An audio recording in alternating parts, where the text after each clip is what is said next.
primer lugar, daros las gracias a las personas que acudís a la presentación de Cartografía de la Ciudad Capitalista en el local de la Ribera, y al local de la Ribera por crear este espacio, ¿no? de poner en común pues, temas que nos interesan y además generar encuentros que no son los de círculos cerrados ni de espacios académicos, ¿no? Sino que tiene un lugar comunitario que siempre hemos valorado. Antes de comenzar también queremos mandar mucha fuerza a una compañera de este local que está ahora mismo en el hospital, se va a poner bien, pero bueno, las meriendas del Taidín no son nada sin ella y entonces... Y se ha notado la merienda, sí. se ha notado. Y además la primera vez que yo vine a este local vino una charla y probé su empanadilla, entonces le mandamos mucha fuerza con esta charla y con este encuentro. Nosotras somos Juan Rodríguez Medela, yo soy Ariana Sánchez Cota y somos miembros del Grupo de Estudios Antropológicos La Corrala.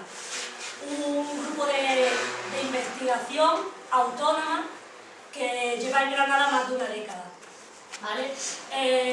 El grupo lo conformamos 4 personas junto a nosotras, está también Esther García y Óscar Salguero, y hasta ahora, bueno, pues siempre hemos tenido como un interés particular en investigar junto a los movimientos sociales, de manera que nuestras investigaciones se alimentaban de la práctica y nuestra práctica se alimentaba del conocimiento que creábamos. Es nuestro 4.º libro el que os traemos hoy, Cartografía de la Ciudad Capitalista, Transformación Urbana y Conflictos Sociales en el Estado Español, y a diferencia de los otros 3, este libro es un libro compilatorio, ¿vale? No es un libro que trata sobre la ciudad de Granada, sino que incluye pues, a 9 ciudades del Estado Español, donde grupos o personas afines, ¿no? que también están interesadas por las mismas problemáticas, pues han cartografiado también su ciudad. Y también se incluye el capítulo de Granada, que es del que vamos a hablar hoy, porque supongo que es en lo que estamos interesados, ¿no? en compartir reflexiones, discusiones y debates sobre conflictos emergentes que estamos viviendo ahora mismo en la ciudad. Antes de este libro, La Corrala había publicado otros 3.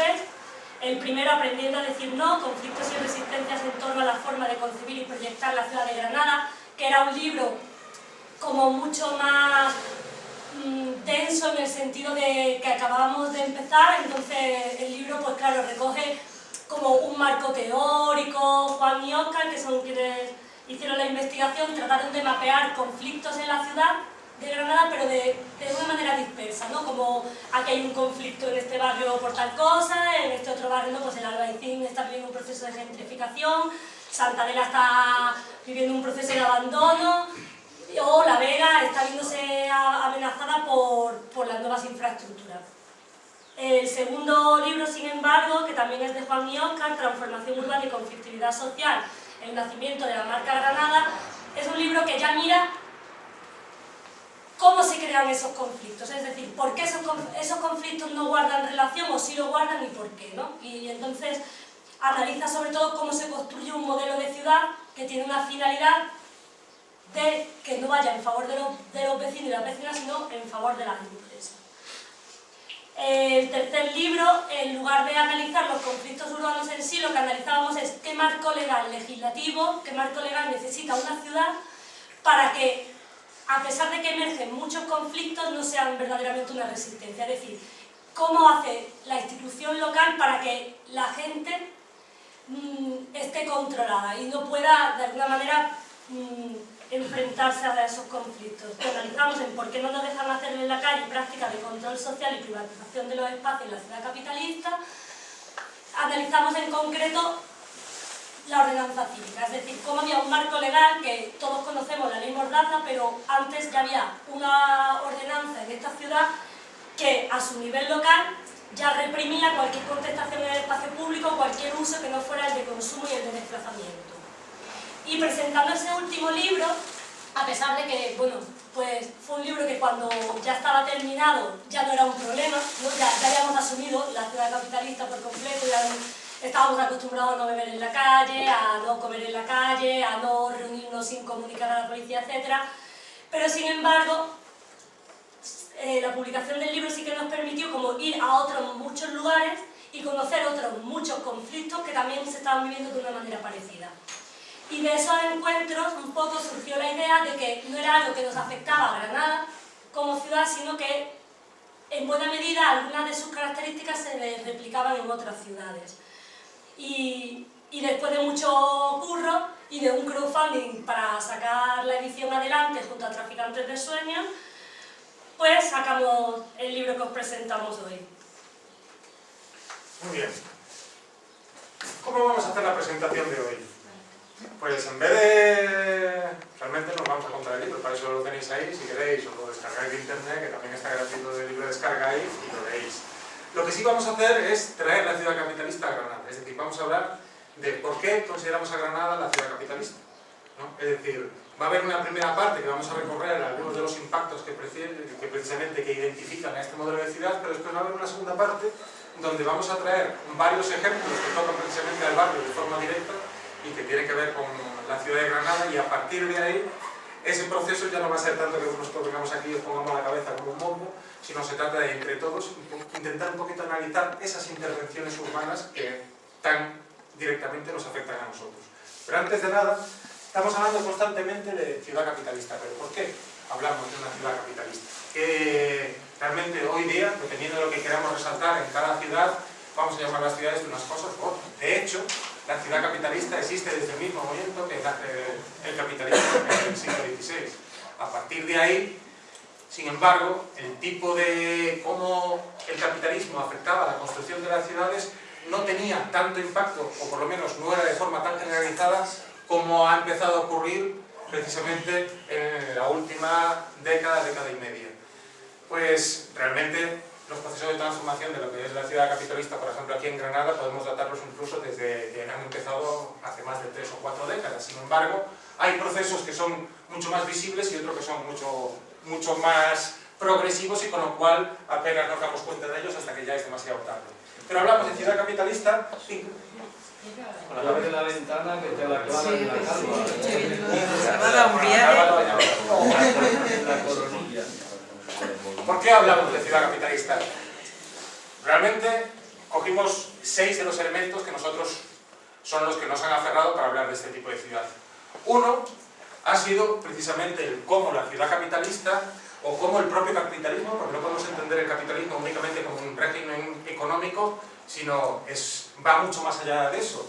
Es un régimen ideológico, un régimen cultural que se ha expandido con el tema de la globalización por todo el mundo.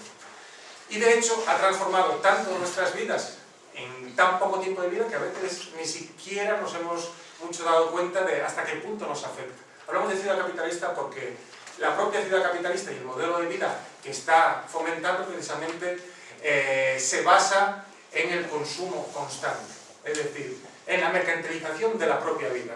Nosotros, antes, el dominio que había en la economía se centraba principalmente en el ámbito de trabajo, y ese dominio de la economía en el ámbito del trabajo ahora se ha expandido a todos los ámbitos de la vida.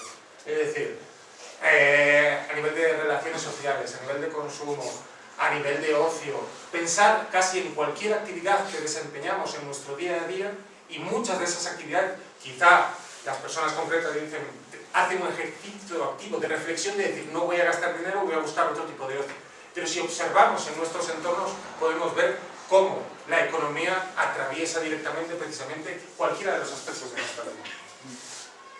Otro elemento por el que hablamos de ciudad capitalista, porque cuando hablamos de ciudad, cuando hablamos de intervenciones urbanas en este modelo de ciudad, no se hablan de intervenciones urbanas de cualquier tipo que tengan un carácter social, sino se hablan de intervenciones productivas. Es decir, cualquier tipo de intervención que se haga en la ciudad tiene que tener un beneficio, ya sea directo o ya sea indirecto, pero tiene que capitalizarse de alguna manera. Entonces nos hablan de elementos como, por ejemplo, la revitalización económica de los barrios o la generación de empleo. Cualquiera que trabaje con números sabe que dado que el elemento básico en el cual se basan para hablar de revitalización económica suele ser la renta de los barrios, sabemos que para elevar la renta de un barrio no hace falta que todo el mundo mejore sus circunstancias, sino que vale con que un determinado sector de población de ese barrio eleve considerablemente sus beneficios, y eso a nivel estadístico va a afectar sobre el resto del barrio sin que realmente esa afección la lleguen a notar el resto de vecinos y vecinas.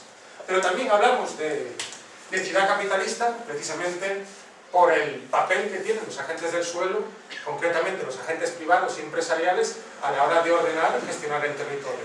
Aquí trajimos una viñeta que no sé si recordáis, hace unos años, todo el tema de Eurovegas. Eurovegas era un proyecto que lo que quería hacer era instalar el mayor casino de Europa en el territorio estatal. Y para ello pusieron en disputa y en concurso a las ciudades de Madrid y Barcelona a ver cuál era la ciudad que era capaz de darle más de aquellos elementos que ellos pedían.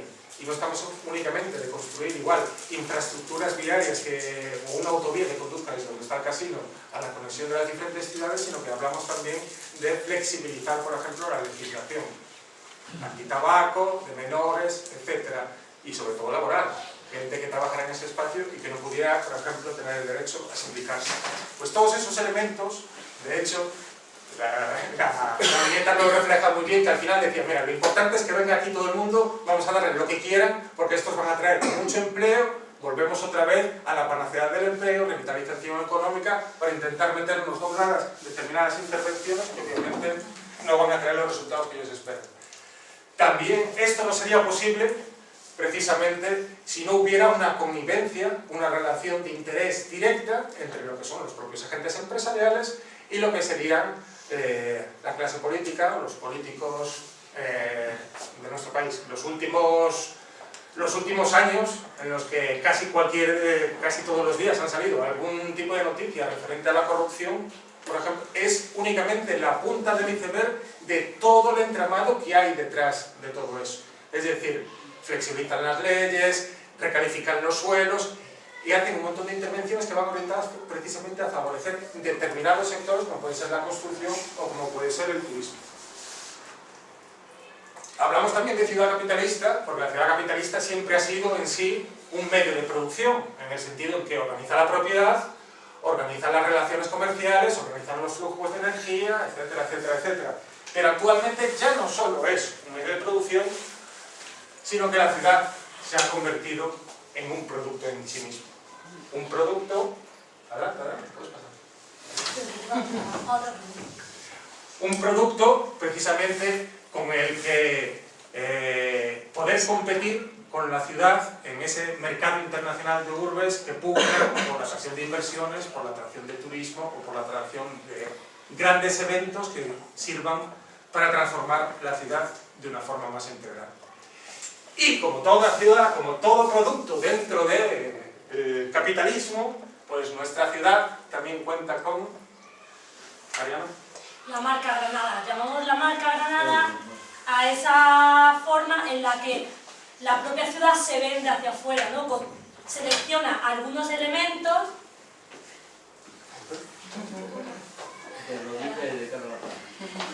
Selecciona algunos elementos y los convierte como en sus productos estrellas, de tal manera que eso permite vender hacia afuera y atraer un determinado tipo de inversiones, un determinado tipo de turismo, etc. Entonces nosotras encontramos con varios elementos. La primera sería la Granada empresarial, ¿no? Que bueno, pues tenemos desde la industria, por las cosas.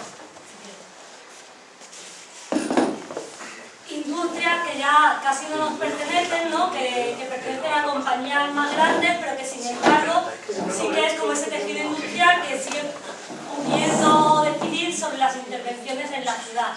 También estaría la Universidad de Granada como un agente muy importante que está relacionado con temas de alquileres de pisos, con temas de infraestructuras, bueno, ya sabéis que también el propio turismo universitario, ¿no? Erasmus, Seneca, etc.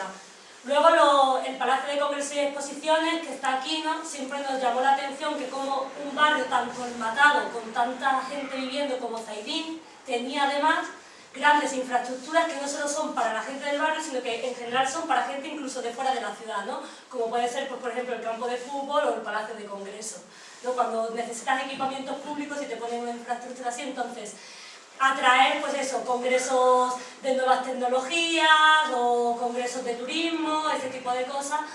Y después el papel también que juega el turismo en sí, ¿no? La Alhambra, hasta convertirse, pues eso, en el fetiche de una cerveza a la hora de Pero la Granada, la marca Granada, se compone de múltiples granadas. Entonces, la Granada empresarial es una de ellas. Otra es la Granada deportiva. ¿Qué encontramos en la Granada deportiva? No es una pregunta retórica, es una pregunta real. Si hablamos de Granada deportiva, ¿qué se os viene a la cabeza? La sierra. ¿La sierra ahí? El Granada. Pero qué listas que sois, qué listas que sois. Efectivamente, tenemos el Granada, pero tenemos el Granada porque si el Granada jugara en tercera regional, daría igual, ¿verdad? Aunque hubiera mucho espíritu ferviente de los granadinos de defensa, pero pasaría absolutamente desapercibido. El Granada Fútbol Club está en primera línea precisamente porque juega en primera división, y cuando jugar en primera división sabéis que es jugar en otra liga, con lo cual tiene acceso a muchos otros y atrae a mucha más gente, por ejemplo, al tema de los partidos, sobre todo con todo el tema del merchandising y demás. Y como muy bien habéis mencionado, el otro gran exponente deportivo es la sierra. De hecho, ahí hemos recuperado 3 fotografías. ¿Os acordáis los más longevos y longevas de Granada? ¿A qué os suena el cartelito de allí, de la esquina? Que suspendieron. A eso. No negó ni suspendieron. un centímetro. Esos. En el 95 fue, en el 2005. Bueno, para la gente más joven, para la gente que no estuviera aquí por aquel año, Granada, como no podía ser de otra forma, con la fabulosa estación de esquí que tenemos allí, fue sede de los campeonatos del mundo de esquí. Lo que pasa es que iba a ser sede en el año 95, como muy bien indica el cartel. ¿Qué pasó en ese año? Exactamente, las inclemencias del tiempo hicieron que precisamente ese año tan necesario para ir y no nevara. Eso fue lo malo.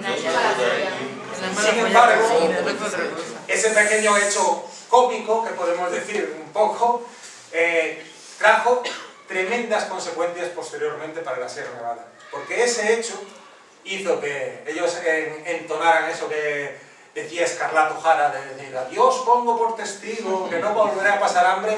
Pues en la sierra dijeron, adiós pongo por testigo que no va a faltar nunca más nieve en la sierra. Y introdujeron los que fueron los cañones de nieve artificial, a partir de ahí. En ese metieron 400 y pico cañones y a partir de ahí no han hecho más que incrementar. Y este fue un primer gran ejemplo de cómo grandes megainfraestructuras, o sea, grandes eventos que se ven de interés público, se utilizan para transformar de una forma mucho más rápida y radical lo que son las ciudades. Con la construcción, aparte de hacer varias intervenciones dentro de la propia y construir nuevas pistas, lo que hicieron fue construir lo que se llama ahora la nueva carretera de la sierra. ¿Sabéis cuál es? La que sale de los túneles del Serrallo y que tira para arriba. Eso se construyó para los campeonatos del 95.